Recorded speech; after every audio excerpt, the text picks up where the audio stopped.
Yeah, there was consensus on that particular subject. I think particularly Aaron too.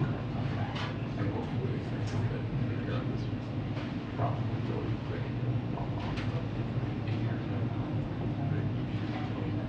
But yeah, I can tell. Okay. Yes.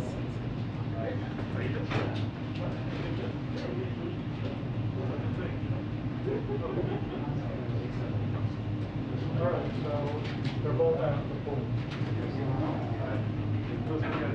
You good? Okay.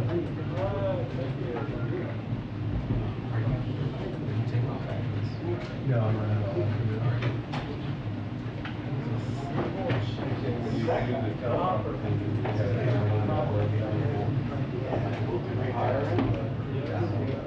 Is he like 70 years old?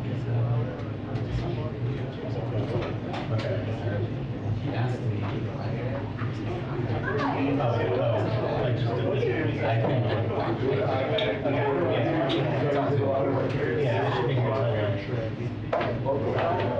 Yeah, I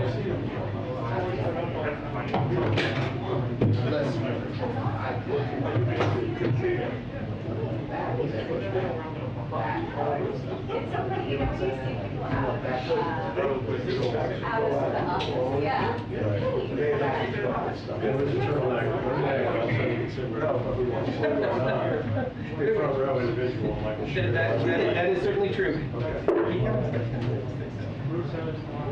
But if you'd like to say you don't, I don't want to. Maybe look at it yesterday. I know, right?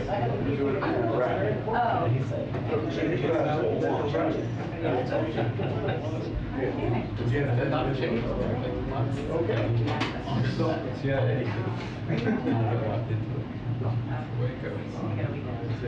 Chapter, yeah, I heard that. Oh yeah, oh I know, I'm very jealous sometimes. I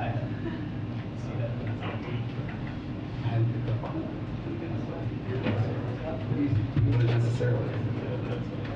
way out of your league.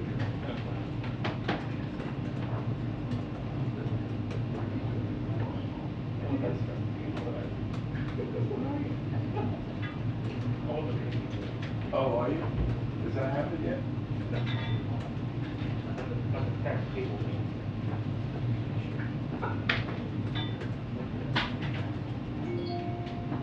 Uh, 4 minutes. Do that story. Always cranking it.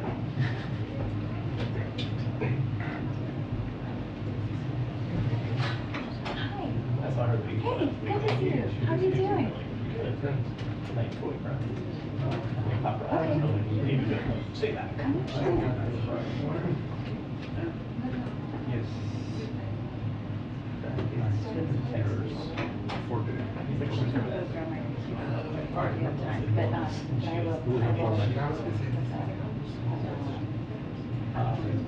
It's funny, even like crunched over 8-year-old now.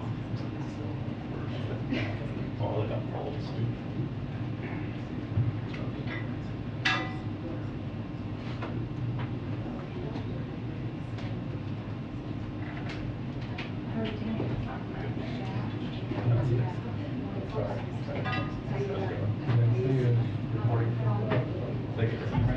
You did. I know you're used to that, but it's kind of cool to see. Part of you ever feel like it's okay. The worst way you attack these times. So yeah. What would you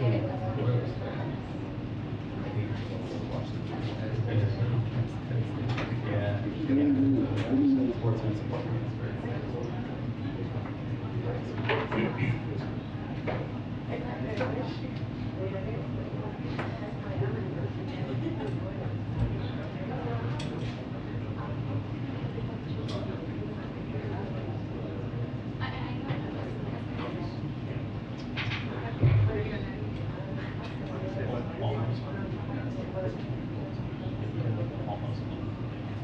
crushed my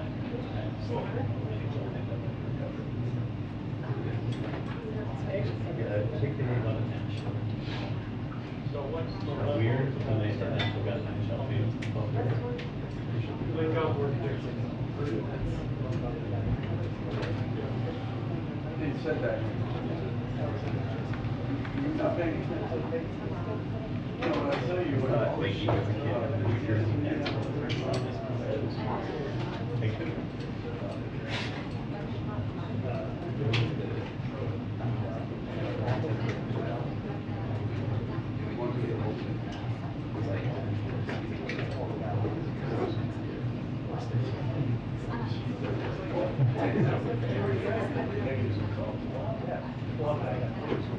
I guess the radius is that, but they can already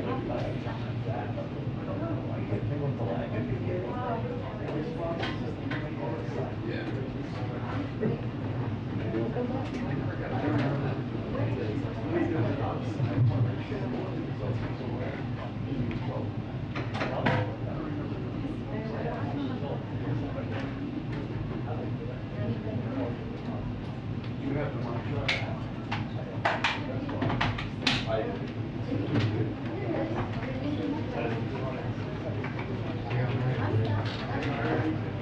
That's all?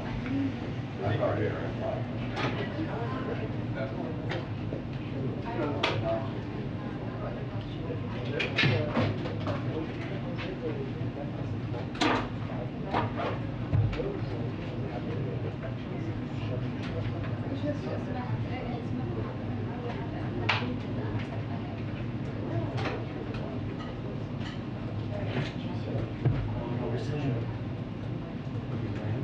one by one.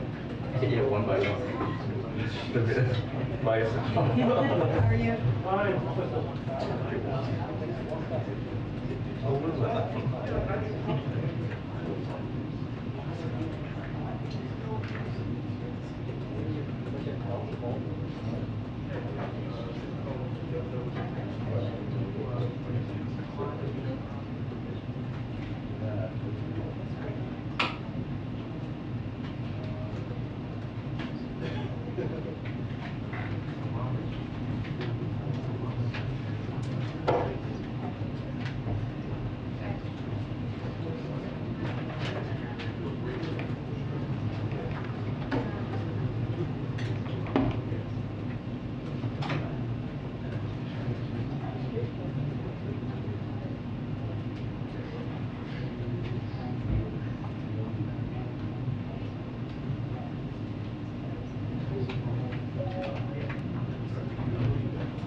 Okay, look at lunch. Bye.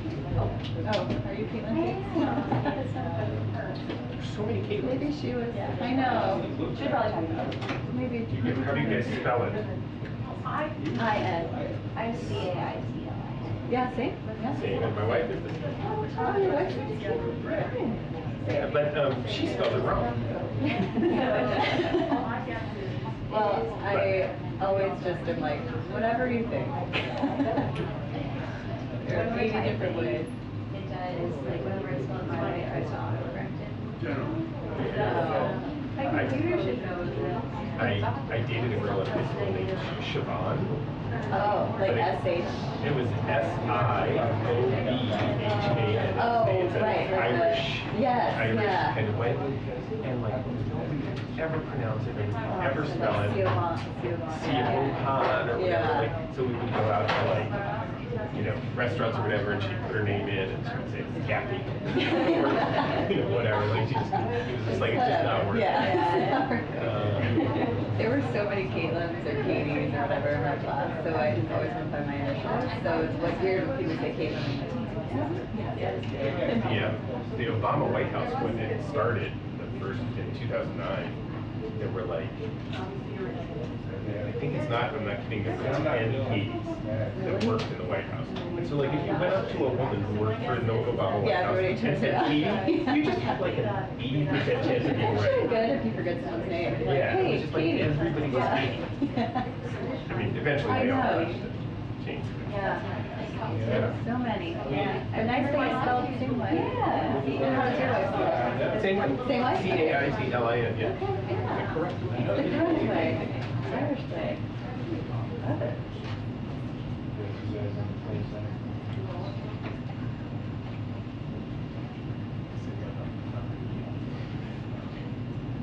Yes, April wasn't here to yell at me today. That's big. It's cute. She was working.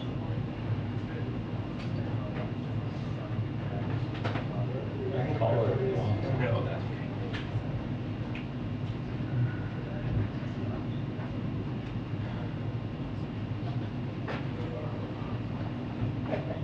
Yeah, all the exposure we have.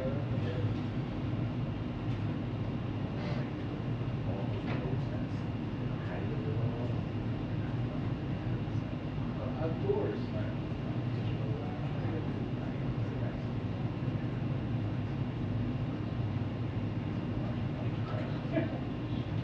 Yeah, that's fine. Yeah.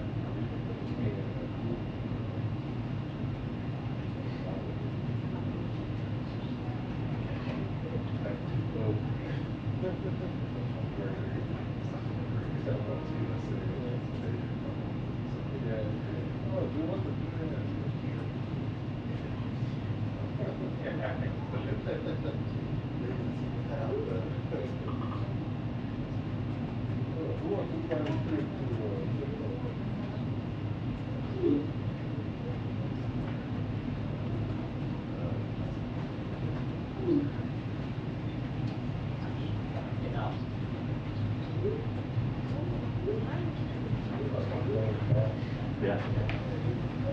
Down there, Lowe's house. I was here.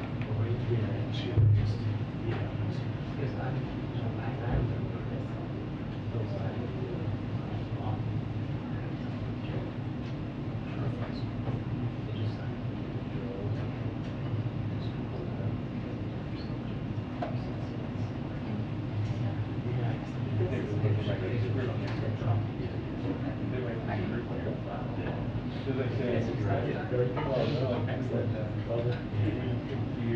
remember those I know they're down to one. Lucas is there.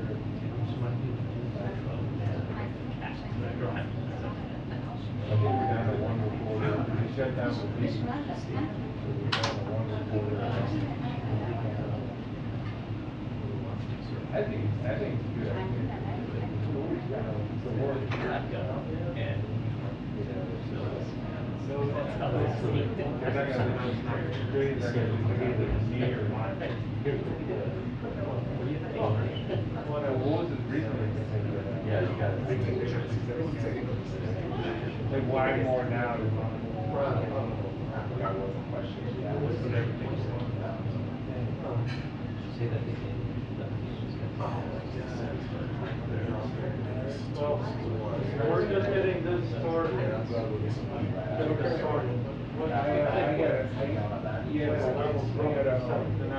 The briefing's done on your bag, and I gotta see if I can pop over to the. Alright. So this will come.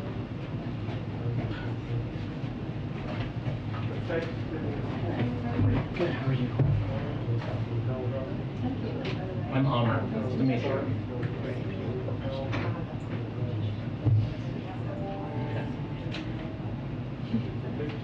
Really nice to meet you.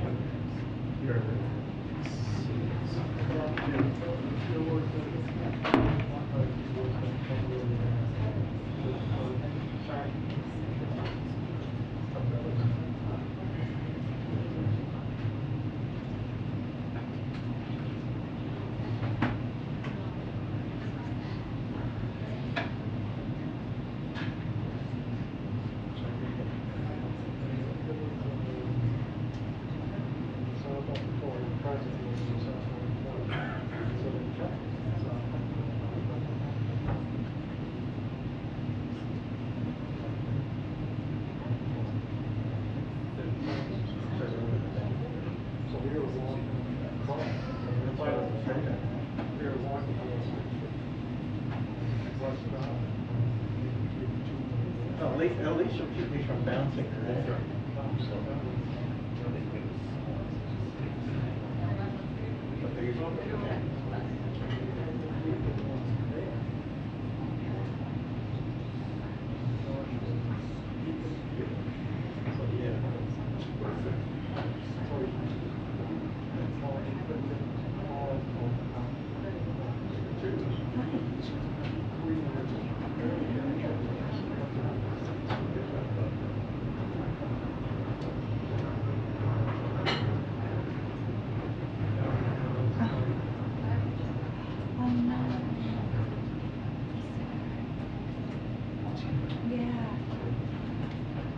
Oh, thank you for that. I'm so sorry. I got one today. I haven't heard back, so I assume.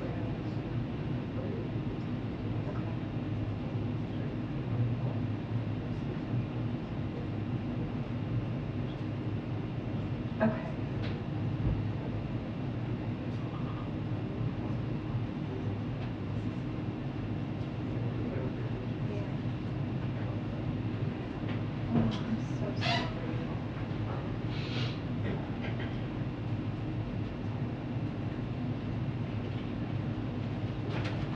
Hey Ron, did you see my message?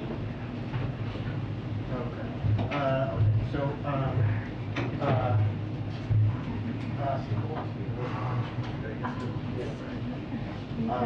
kinda don't think Byron's doing it. I'm sorry. Thank you for letting me know. Appreciate it.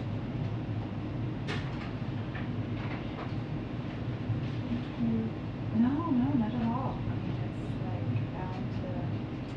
Sorry, it's a bummer for you. Well, hopefully this means you can stay here.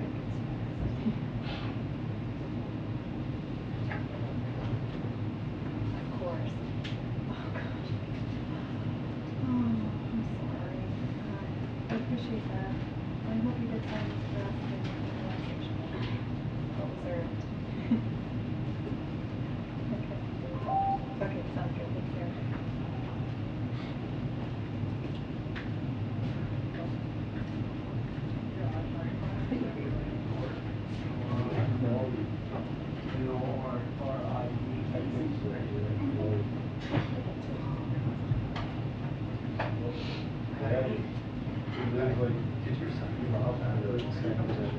Really? No, it was his first competition. Well, I watched the video and I was like, oh my gosh, that's insanely fast. Apparently, like, the kid who won salted in the forest. And my son's official time was like, 7 seconds. But it's like, I can't do it in 10 days. Like, it's a thing. That's wild. I know, like. I think what I heard was after the event. I'm proud. Yeah. He said he was gonna go to this.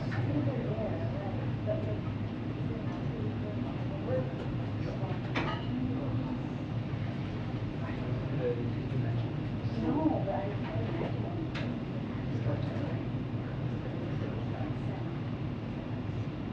Got a break.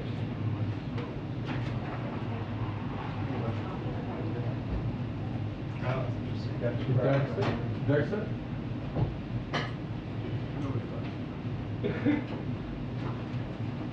It made sense that you went there.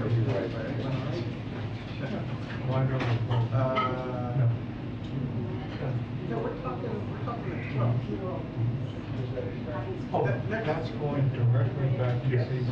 Oh. It's not going into the county. Okay. They thought we were favoring our correspondence. Everyone settled like that. Email. So July Oh, 12th is in Tokyo.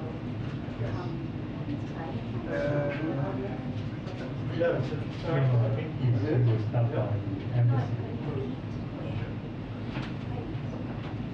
it's in the booth. Okay.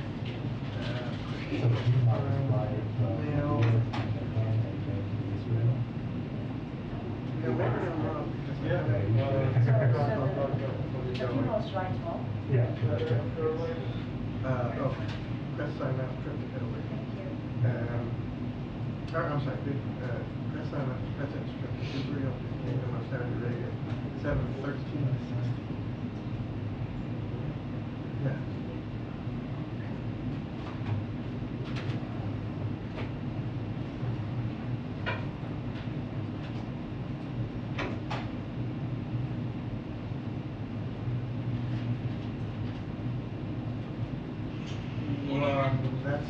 That's what I would think, but, well, yeah, well, wait, so he is in Dublin with us. So the question is, does he come back on the 10th? And then, so I think he departs on Wednesday, the 13th, and then, probably gets back Saturday, the 16th. And then goes, oh.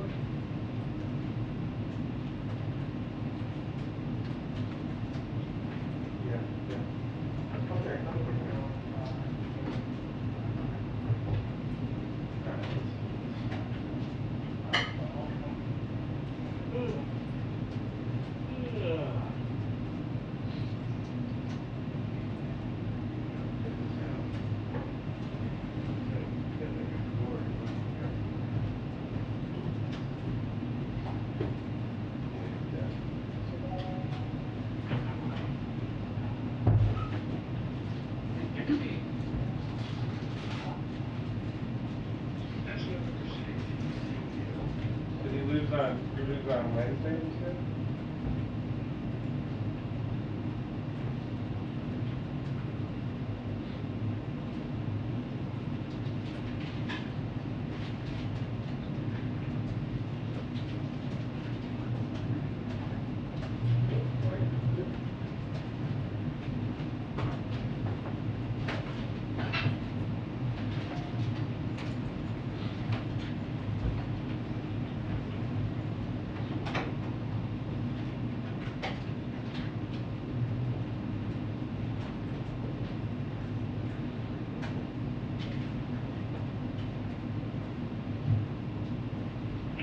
Two-minute warning to press briefing, 2-minute warning to press briefing. Thank you.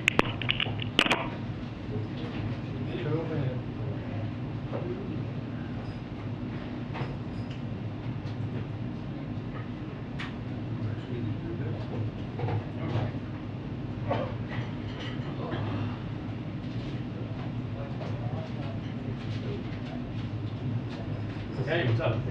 No problem. Was it a Google? No, I did that.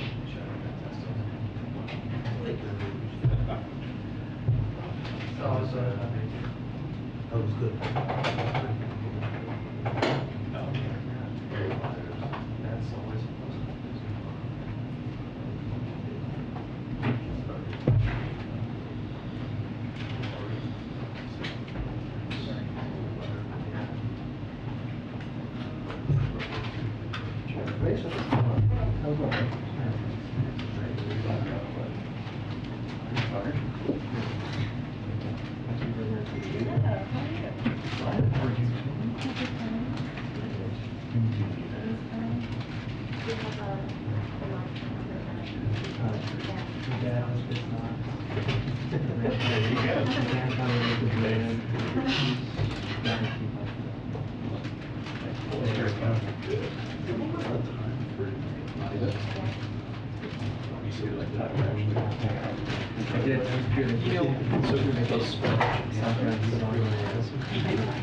Didn't sound good, it's fine. Yeah, it's fine, it's just my feedback. No. That's what I got. Thank you, though. I was like, oh, that sounds good. I don't know. You mean the right. Meeting was on the yeah, this week. Something else. Yeah. And let me get in my place. He said,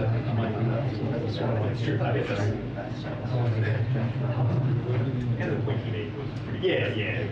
I can't, we're fixing the overhead things, but ours isn't working. So Yeah, I didn't hear any either. So, like my parents.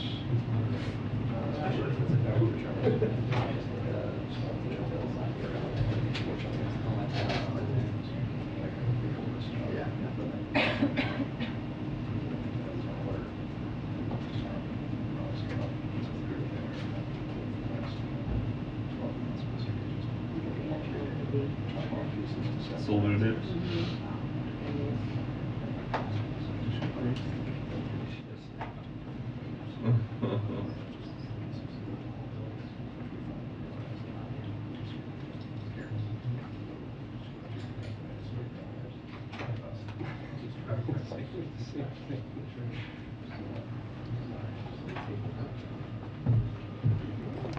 Good afternoon, everybody. Come on, Jeff. Jeff, come on. Okay, and happy Friday to everyone. Just a quick note, because we wanted to make sure we had a briefing today, but the president, as you know, has a very tight schedule.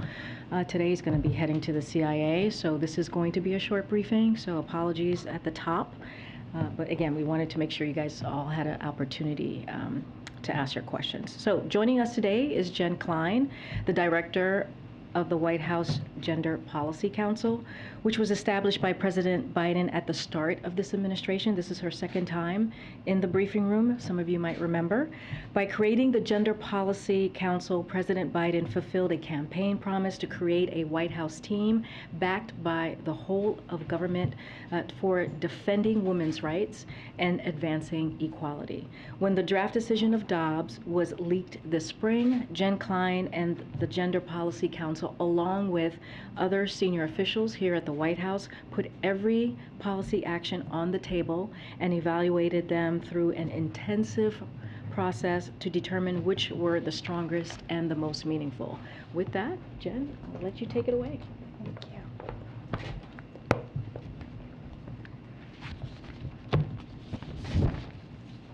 Thanks, Corrine, for having me today. As you said, when the final decision was issued, the president took immediate action under his executive authority to defend reproductive rights. And just now, as you know, he signed an executive order which builds on those actions. So just to talk a little bit about what's in this executive order. It safeguards access to reproductive health services, building on steps HHS has already taken to ensure that medication abortion and contraception, including emergency contraception and long-acting contraception, are as widely available as possible, as well as the Attorney General's commitment to fight any attack by a state or local official who attempts to interfere with women exercising their constitutional right to travel out of state for medical care. It also protects the privacy of patients and their access to accurate information, building on steps that HHS, Office of Civil Rights, has already begun to take to ensure that doctors and medical providers and plans know that with limited exceptions, they're not required, and in many cases, they're not even permitted to disclose patients' private information. It also promotes the safety and security of patients, providers, and clinics, of physical safety and security. And finally, it coordinates the implementation of federal efforts to protect reproductive rights and access to health care. As Corrine said, my team, working really with colleagues all across the White House and around the administration, has been working around the clock since the draft decision was leaked in May, and we are going to continue to evaluate all options and steps that we can take. So as Corrine said, I know we're short on time, so with that, I'll just be open to take your questions. Yeah, ma'am, Senator Marco Rubio is demanding the federal government not provide sick leave to federal employees. Will you respect the Hyde Amendment? Will this administration respect the Hyde Amendment? The administrator said that Biden administration was considering having Medicaid paid for travel for people. And with some of the instances the president just highlighted in his speech just now, that seems like something that would be very useful right away. Just why isn't that included in this tranche of action? And then secondly, if you could just broadly speak, there's been some frustration with abortion rights supporters that this administration is not moving fast enough. Some of this stuff seems like it could have been done on day one, considering you knew the leak when what was coming. So on your first question on Medicaid, as you heard from the president the day of the decision, and again today as part of this executive order, we are very focused on protecting that right to travel. The Attorney General issued an extremely strong statement again on the day of the decision, and has continued to be vigilant so that no woman, no person who is seeking a medical service in a state where it is legal is prevented from doing that. We're also looking at all options to figure out how to best effectuate that right to travel. On your second question, more broadly, I sort of take issue with the premise of the question, because I think, first of all, what the president did on day one, which was really significant, was to take immediate action, as I said, to ensure that medication abortion is available and accessible. 54% of abortions in this country are through medication abortion, excuse me. So that is a hugely significant thing to make sure that people have accurate information about medication abortion and have the right to take it. You know, a sort of falsity that is already out there is that it's illegal everywhere in the country. It's not. So we're, in this executive order, taking further action to make sure that the FDA has the support they need to go through their scientific process, and that people have the information they need to access and get this vital, critical medication, as well as contraception, which, you know, as we noted, the Supreme Court put on the table already. The other thing I would say is, you know, the leaked decision was 2 weeks ago. So in addition to the immediate actions that the administration took, Secretary of Health and Human Services Becerra took a series of actions while the president was away in Europe. When he came back, his first public event was meeting with 9 Democratic governors who really are in the front lines to talk to them about what we could do best to help them and what they are doing on their own to actually ensure reproductive rights and health in their states. And then the last thing I would say, and you know, you heard the president say it, is you can't solve by executive action what the Supreme Court has done. The Supreme Court has taken away a constitutional right that was precedent for nearly 50 years.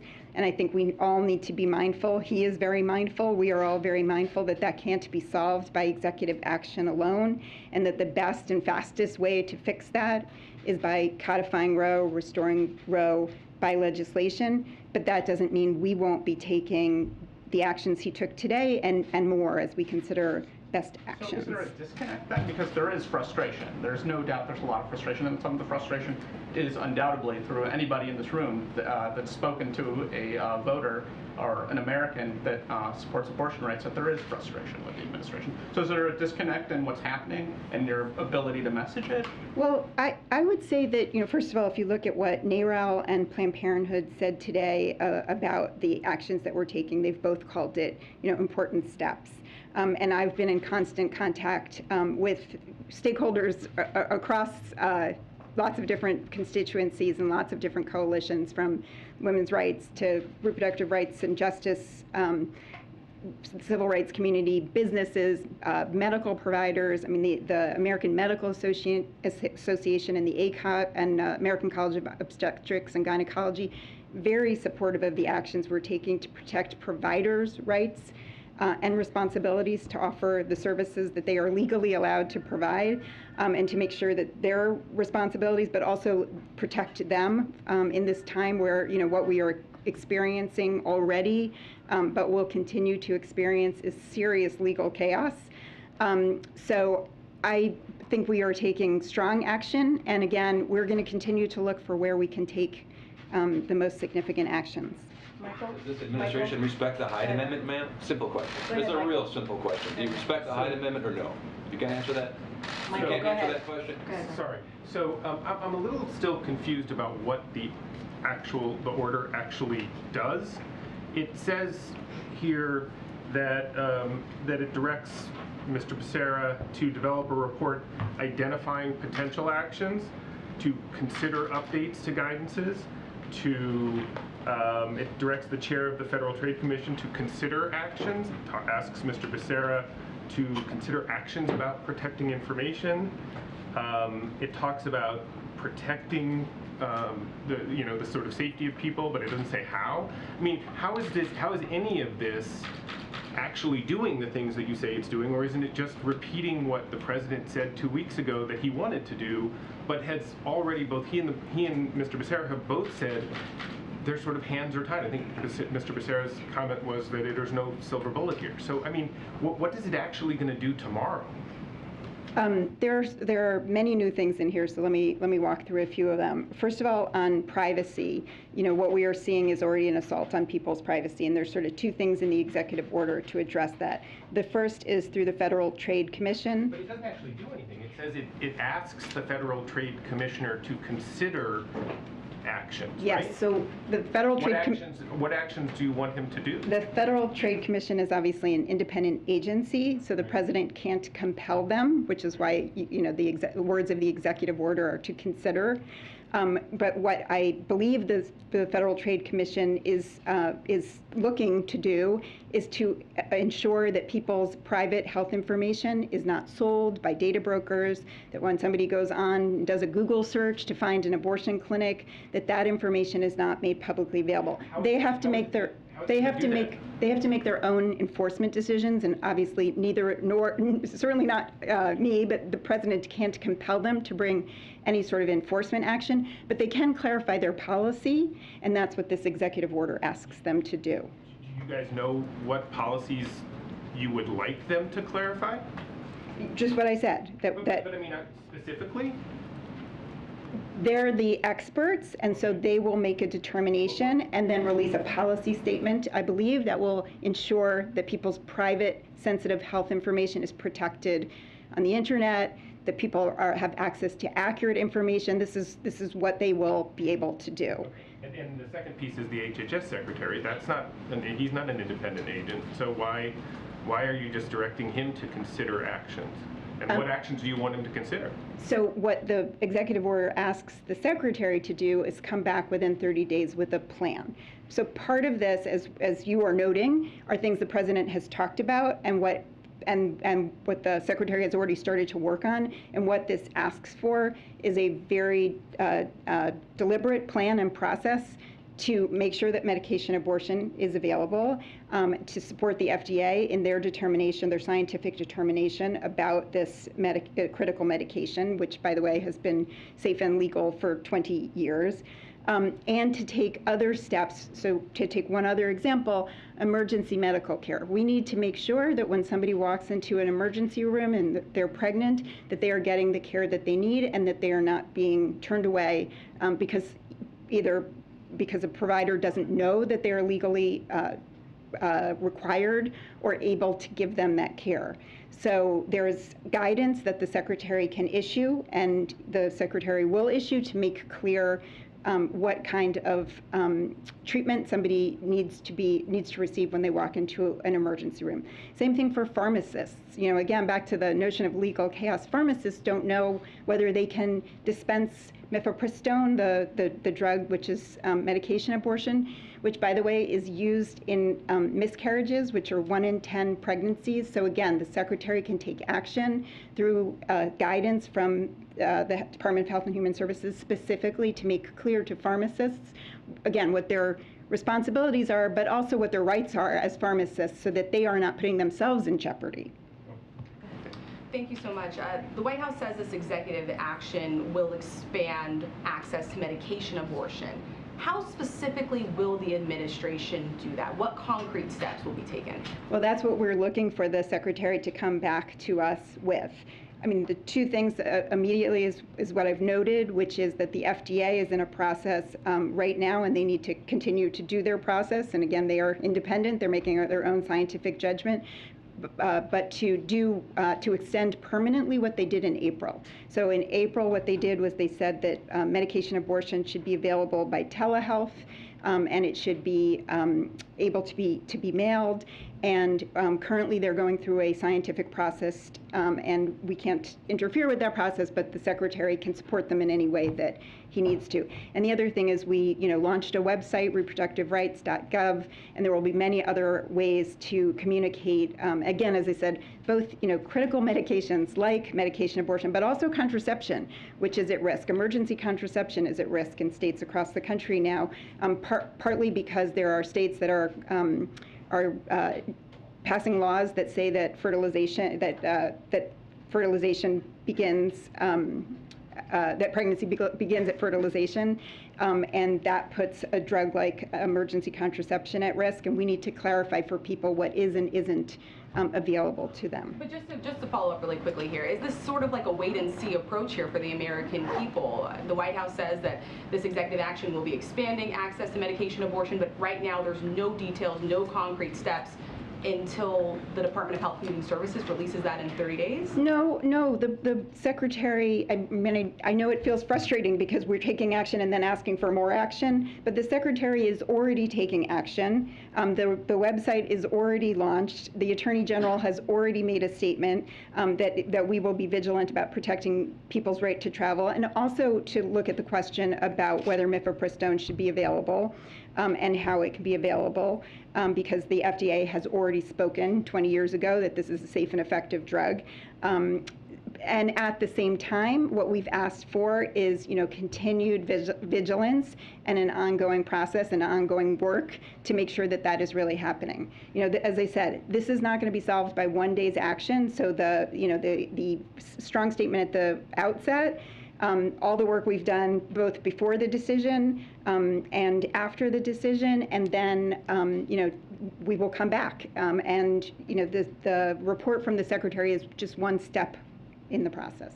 So again, They the moved Hyde the gather Amendment, will time, you so we answer gotta my go really question? quickly. Go Really ahead, Phil, simple. and then- Fiction. Hyde Amendment? The idea of a public health emergency has been something some advocates have pressed for. My understanding is it's not off the table, but that the consideration may give a window into the complexities that you guys are trying to deal with right now. Can you explain kind of the approach as it pertains to that specific item? Yeah, so as you said, we're really looking at everything, and it is definitely not off the table, as are many other options. When we looked at the public health emergency, we learned a couple things. One is that it doesn't free very many resources. It's what's in the public health emergency fund, and there's very little money, tens of thousands of dollars in it. So that didn't seem like a great option. And it also doesn't release a significant amount of legal authority, and so that's why we haven't taken that action yet. So, man, pro-life Sir, you're Americans being want rude. questions. Pro-life Sir, Americans you're being have rude to questions your too. All colleagues, the sir. questions you're taking are pro-abortion. So let me ask you this question. Excuse me, Senator sir. Marco Go ahead, Rubio Caitlin. is Go demanding the ahead, Caitlin. federal Question. government not provide sick leave to federal employees who travel to get abortions.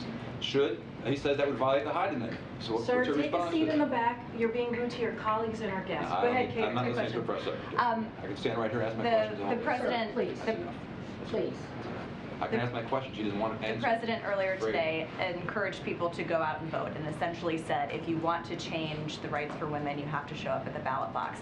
Does that suggest that with this order, the president has reached the limit of what he can do unilaterally? No, it does not. It means it's an important step that we're taking today, and we will continue to look at all options on the table that are legally appropriate.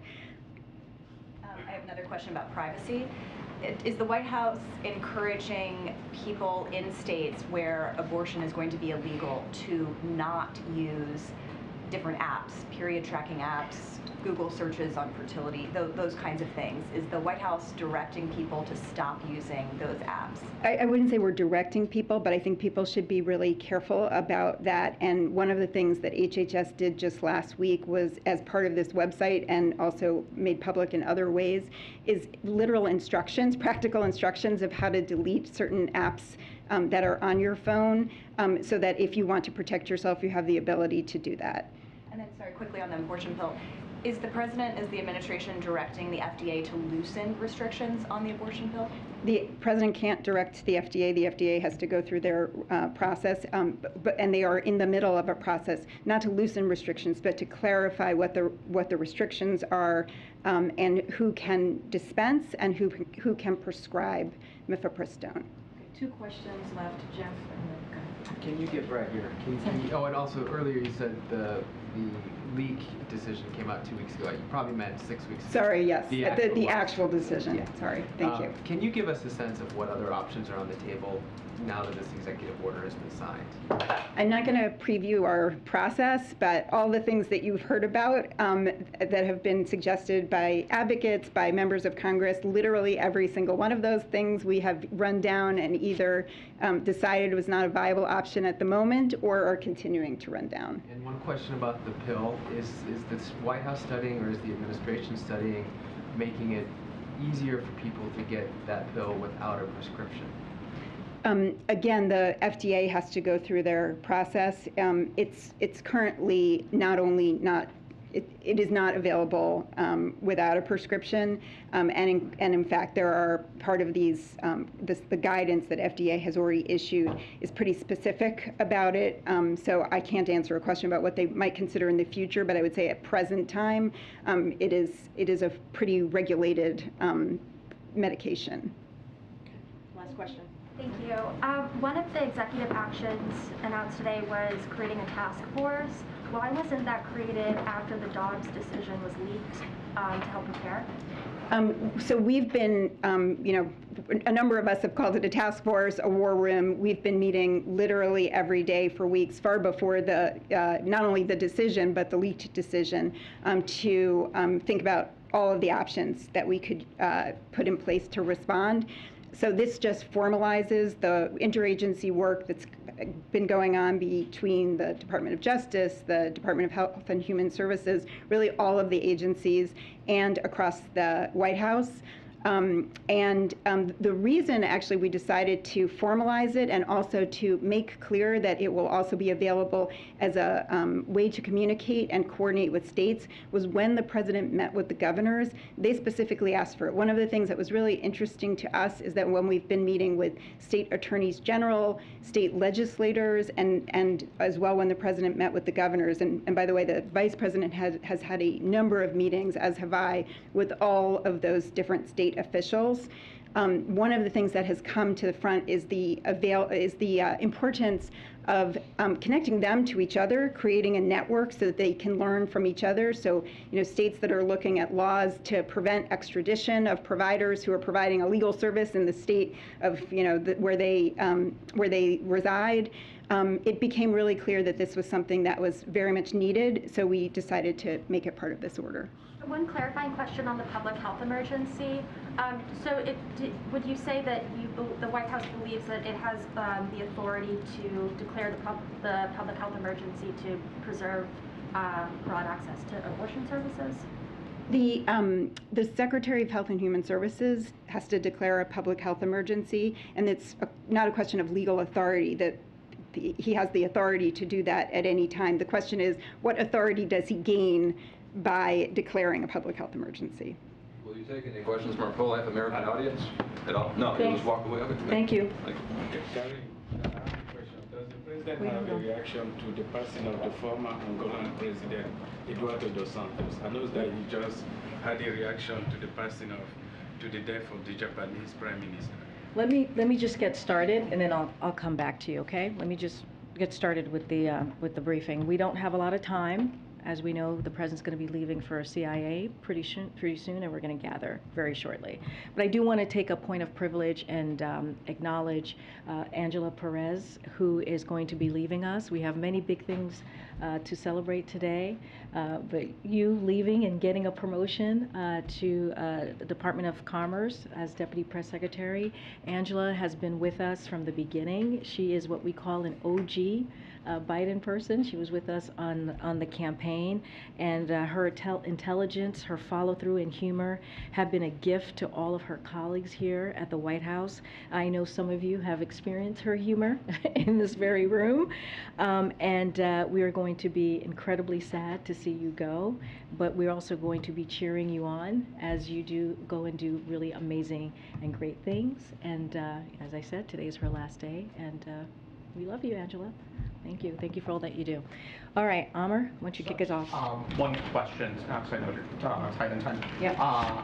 Shireen Abu Akleh's family sent President Biden a letter today in which they noted their sense of betrayal with the State Department's report on her killing.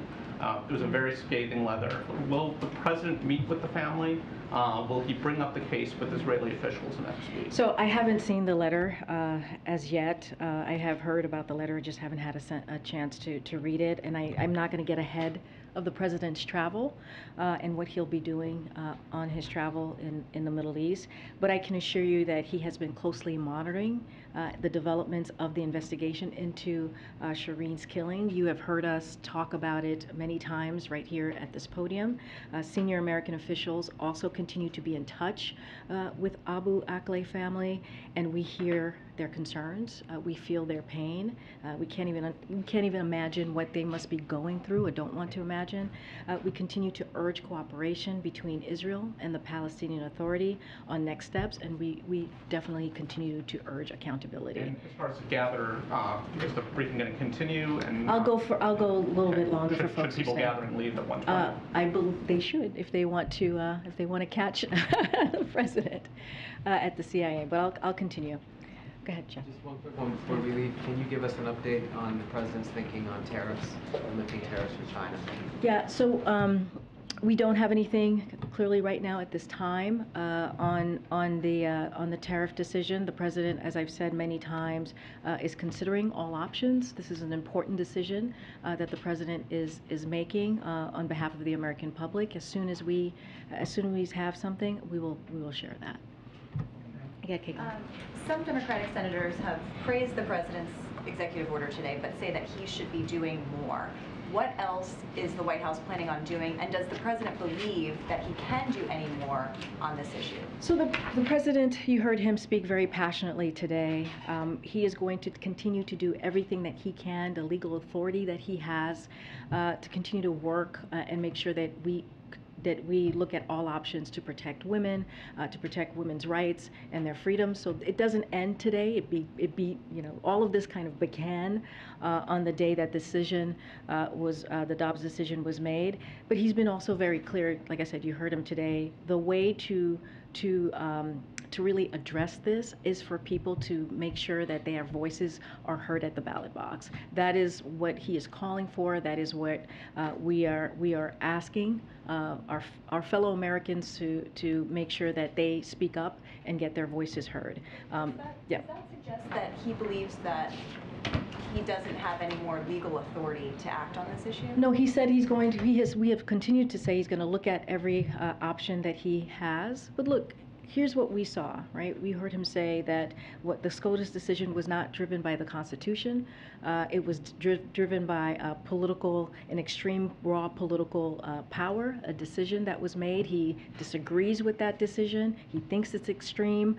We have to be sure, and we continue. He wants to be straight with the American people, and if you look at what's going to happen across the board, if you look at what national Republicans are saying, they're asking or going to go for a national ban. So our work now is he's going to, again, continue to do the work that he can from here, but also call on Congress to act. If they cannot, we have to make sure that people's voices are heard at the ballot box. And just quickly, has he ruled out the sanctioning of federal lands for abortion?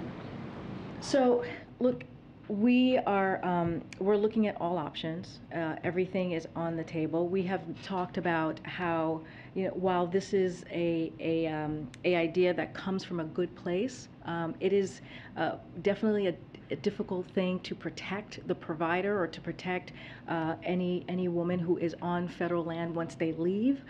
It puts them in a legal bind. So it is something that we have to think about when we have those discussions. But again, everything is on the table. He's going to do everything that he can from whatever legal authority that he has to make sure that we continue to protect women's rights and also the freedom of women. In many ways, the president's rhetoric today was almost declaring war on the court. He talked about galvanizing women voters especially to act, but he said some things that are kind of unusual for a president who's an institutionalist when you're talking about a co-equal branch of government. Is it the president's view that the court is not apolitical any longer? Is it his view that it is, in fact, motivated by politics in all matters, or just the Dobbs decision? Well, I'll say this. The president respects the institution. He respects the court. What he believes was unconstitutional and spoke to this morning and also prior is their decision. He believes the decision that this court has made is extreme. And it is beyond the pale. We are talking about, as you know, a constitutional right that was around for almost 50 years. And so when you think about that, when you think about what was done 2 weeks ago, the president wants to speak very clearly and loudly about what we saw and how this will have an effect, as we know, on women's rights and women's freedom. And beyond that, it's going to go beyond that.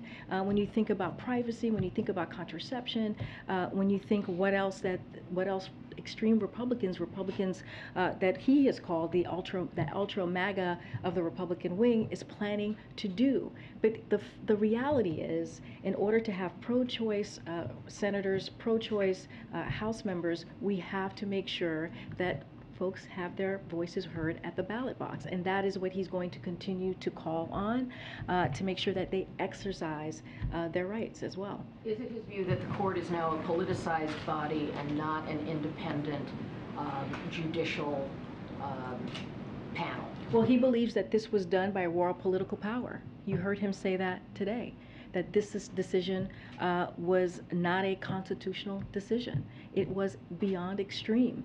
It will, it will hurt people's lives. It will upend, people's everyday decision on their own body and what they can decide, what they need to take care of their health and how they want to grow their family. And so that is incredibly important as well. And again, this decision was incredibly extreme. He's called that out. He's talked about that very emphatically, as you heard him today. But we have to also do our part. We have to do everything that we can to codify Roe into law, and the only way to do that is to make sure that Congress acts. I'm gonna go ahead. Thanks, Corinne. Governor Abbott in Texas issued an executive order today calling on the National Guard and officials there to apprehend undocumented immigrants. So I'm wondering if the administration is planning any legal response and if you'll prohibit the National Guard from participating. So I'll say this, the immigration enforcement is a federal authority and states should not be mandating it, meddling in it. That is just, especially the Texas Governor of Abbott, who has a track record of causing chaos and confusion at the border. So I would refer you to DOJ on any legal matter. But again, this is immigration enforcement is a federal authority. TPS for Venezuelans is up for renewal next week. Do you have any sense of how the president's planning to proceed there, and if he's not going to renew it, what the circumstances have changed? So I'm not going to get ahead of the president's decision on TPS. I don't have anything for you at this time to preview. And then one last one. You've discussed multiple times that the only way to sort of restore Roe is through legislative action and electing more Democrats, which I think is undeniably true based on the sort of math. But in the period, before the ruling was issued, there was an effort by some Republican senators to pass a sort of scaled down bill. We heard the president today talk passionately about a reported case of a rape survivor who had to go across state lines. Is the administration at all interested in engaging with Republicans on a smaller bore bill that might protect rape victims, incest victims, the health of the mother, less than Roe, undeniably less than you and abortion activists want, but more than exists after the ruling? So I don't have anything to share right now about what we would do that's less than Roe. The president's priority right now is to make sure we codify Roe, and that is what is going to bring back the rights of women and the freedoms that women have.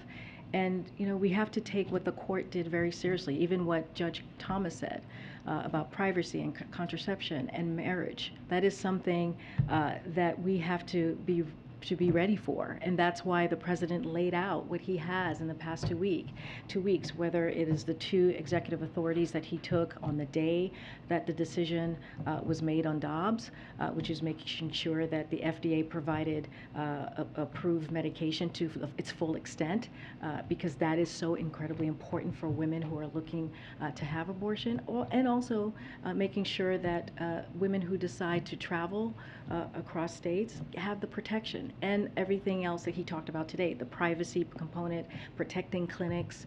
And so that's what he's going to continue to do. He's going to continue to see what other legal authorities that he has to move forward and protect protect those rights. But the way that we truly get back those freedoms, that constitutional right that American public had for almost 50 years, is we have to codify Roe into law. The president mentioned that he's going to stop by the Japanese embassy today to sign a condolence book. Anything else you could share about how the administration is going to respond to this assassination? Any consideration of president or vice president traveling for the funeral, anything like that at this point in time? So I don't have anything to share on the funeral travel.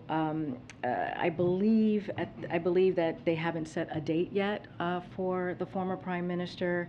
The president mentioned that he tried to give a call to the prime minister of Kishida, the current prime minister, obviously, to offer up his condolences. You all saw the president's statement from this morning, where he is deeply saddened and outraged that his friend and former prime minister Abe was shot and killed. We send our deepest condolences to former Prime Minister and his family and all those who loved him. The President and the American people stand with the people of Japan in their time of mourning. We have unwavering confidence in the strength of Japanese democracy and firmly believe that the former Prime Minister's legacy will live on.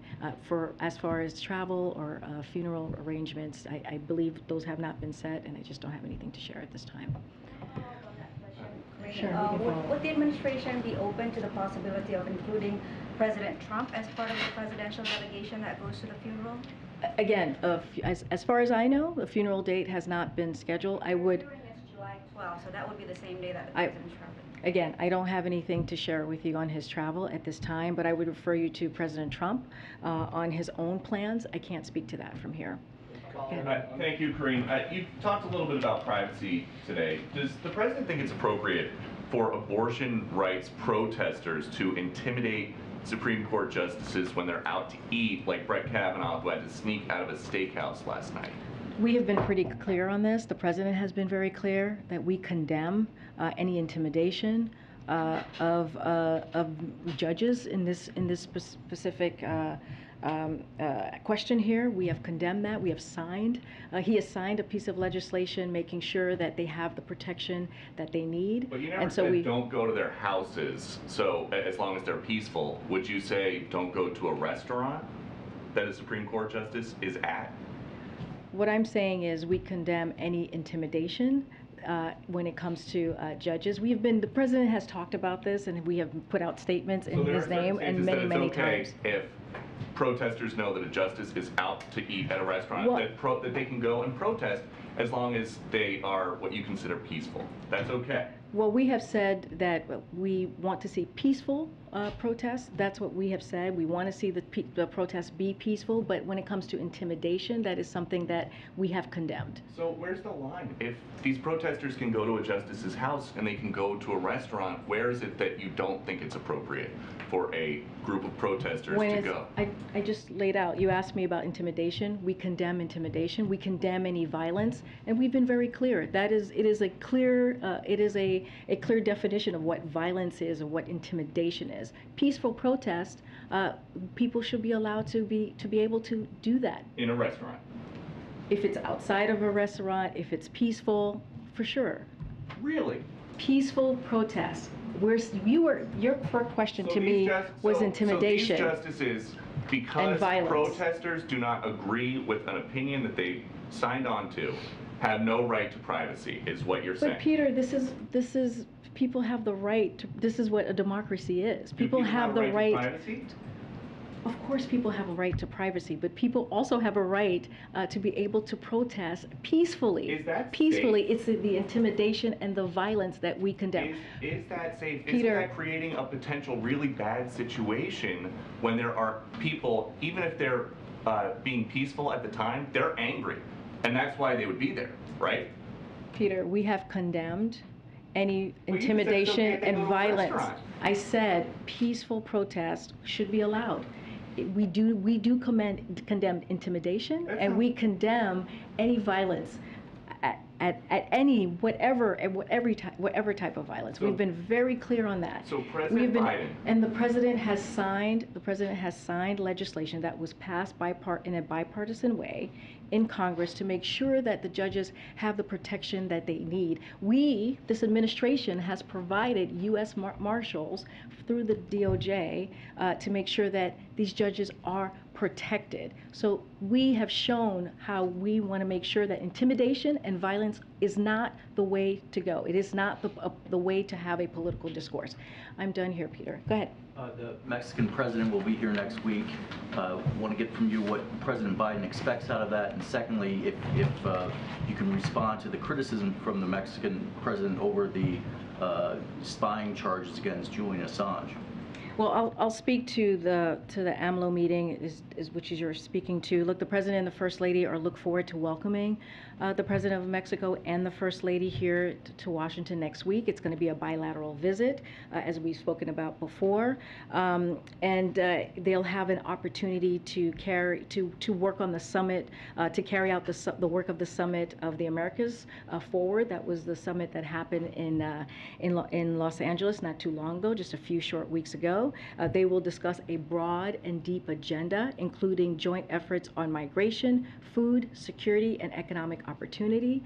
And so the president looks forward to having that conversation, and he's going to welcome them next week. Can you address that second part? The president made some very critical comments about tearing down the Statue of Liberty. If the U.S. proceeds with that, he's offered asylum there. I mean, what's the administration's response? Look, we see AMLO, the president of Mexico, as a partner.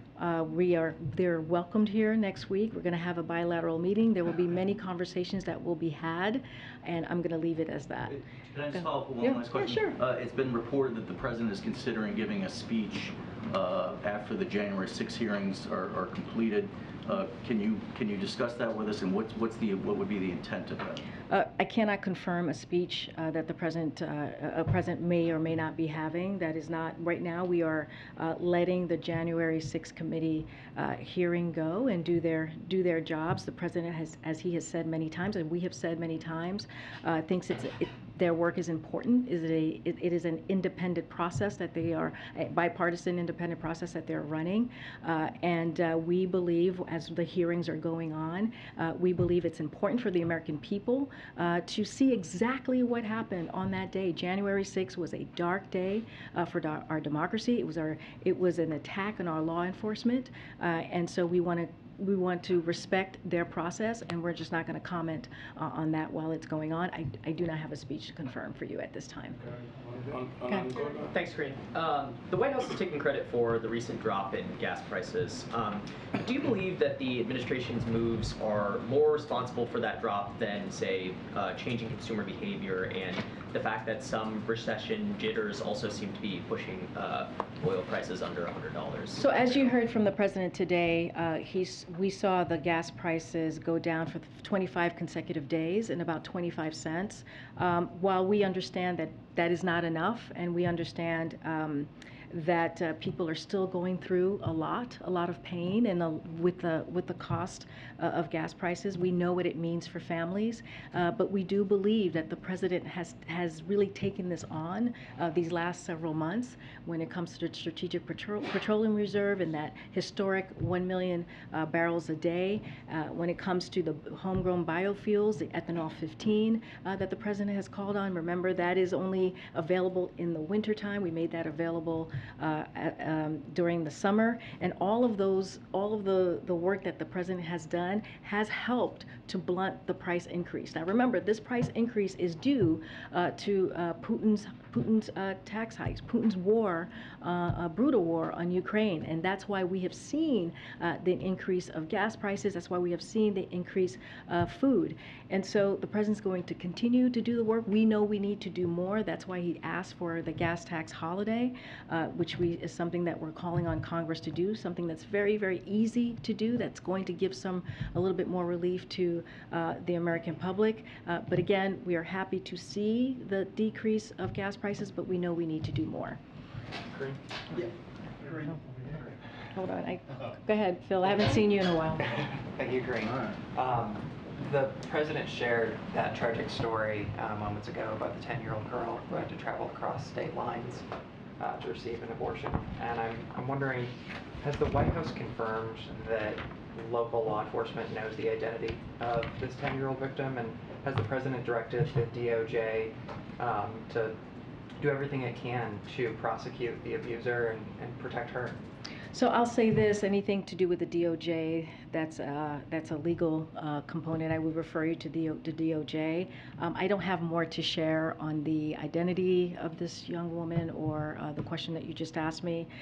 The president spoke to that young woman just to show how extreme the decision on the Dobbs decision was, and just how extreme it is now for American public, the American families, when there is no exception at all, when you have such a young girl who has to carry out the child of a rapist, that is unacceptable. You heard that from him directly, and this is why he is calling for action. This is why he's trying to do everything that he can from his legal authority that he has, and so he's going to continue to do that work. But again, we have to make sure Congress acts. Right, but has he taken any steps to protect her, or does he expect that, law enforcement will? I know he cited her in the speech, and I know that he wants some of these larger reforms, he wants Congress to act, but I mean, this little one certainly seems to be like they're in Well, I think what the president is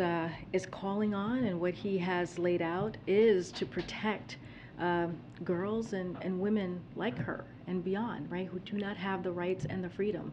That is why he's calling for the action I just laid out for Congress. That is why he is using his legal authority and making and made announcement on the executive authority, the executive action today. And so he's going to continue to do that work. He's going to do everything that he can to protect young people who are like this young girl. But at the same time, he's going to call it out and use his bully pulpit to make it clear of what is happening out there is unacceptable. Just a very, very quick follow-up. I asked on Tuesday about the releases from the Strategic Petroleum Reserve. Were there any conversations before that release about making certain that that oil, the 1 million barrels a day, stayed domestic? I mean, was the administration aware that some of that oil could end up going overseas? So when it comes to the oil, it is something that oil companies decide. What we cannot control what oil companies do with their oil, and so you should ask the oil companies about where they are sending the oil they purchase and why. That is not something that we can answer from here. The Department of Energy can't dictate what oil companies do with the oil they purchase or where they ship it to sell. That is something, again, that the oil company decides on. And again, I would refer you to Department of Energy on that question. Okay, thank you. Yeah. We gotta go. Okay, go ahead, Phil. Just real quick, the president has been so sharp in his denunciations of this court's majority. A majority that I don't think is going anywhere anytime soon. If he's so sharply opposed to what they've done, why doesn't he support any changes to this court or this court's majority? Well, because the president believes the best way to use our political capital is to make sure that we do everything that we can to get Congress to act, make sure that we do everything we can to get pro-choice Democrats in the Senate, pro-choice Democrats in the House, to really codify Roe into law. That is the fastest way, the best way that we can get this done. That's why he's calling on the American people to go to the ballot box and get their voices heard. And that is the best way that we can get that done. I know, Simon, I owe you a question. Go ahead. I have two questions. The former president of Angola, Eduardo dos Santos, died today at the age of 79. Does the president have any reaction or any plans to call President Juan Lorenzo? So I don't have any calls to preview at this time. Clearly, it's sad to hear that news, and our sympathies and condolences go out to the family. I just don't have a call to preview at this time. The second question, I know in the past few weeks you've had questions on abortion, inflation, everything that goes wrong with the president. Is there anything, or can you list a few things that are going right for this president at this moment? Well, I would point you to the jobs numbers today. We saw 375,000 jobs in the past month. While we understand what the American public is going through at this time, that is a good sign. That is a good sign for the economy. And we also saw that unemployment rate it remains at 3.6. And also in those numbers, we saw that we are back to the pre-pandemic job numbers when it comes to the private sector, which is incredibly important. And we've added jobs. We saw 1 million jobs added in this past quarter. All of those things are very important as we talk about moving this historic economic recovery into a transition so that we can really truly deal with inflation. And so I think these numbers, and you heard the president talk about that. He listed all of the items that I just listed at the top of his speech. And one more thing that someone just asked me as well is we saw gas prices drop by 25 cents this past 2 weeks. That is also important. We understand there's more work to be done, but a lot of that we are seeing is because of the work that this president has done. When you look at the jobs number, is because of the work that this president has done. When you think about the American Rescue Plan, how it turned the economy back on, all of those things are incredibly important. But again, we have more work to do, and we will continue to do that work on behalf of the American people. Thank you. Thanks, guys. Vandalized with pro-abortion. The president's captain, is he aware of that?